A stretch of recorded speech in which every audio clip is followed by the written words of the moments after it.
Hi friends, ఇదిగో చూడండి, ఇది క్లో బీన్స్ ఎంత బాగా వస్తున్నాయో. అవి విత్తనాలు కానీ ఉంచేసానండి.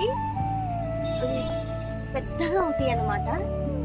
ఇట్లాగా ఇక్కడ విత్తనం వస్తుంది, అందుకని ఇది ఇలాగే ఉంచేసాను. విత్తనం వస్తే అవి విత్తనాలు మళ్ళీ వేరే పెడదామని ఇలా ఉంచేసాను అనమాట విత్తనాల కోసం.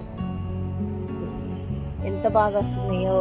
ఇది చూడ్డానికి అచ్చం క్లో లాగా ఉంటుంది అనమాట. లవంగం షేప్ లో ఉంటది బీన్స్. ఇది బీన్స్ కర్రీ లాగా వండుకోవటమే. చాలా బాగుంటది కర్రీ.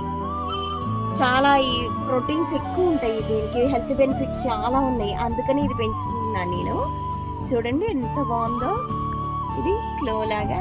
ఇవన్నీ మళ్ళీ విత్తనాలకి ఉంచేస్తాం, మళ్ళీ విత్తనాలు పెట్టి ఇంకా పెంచుదామని అలాగే ఉంచేసాను అనమాట.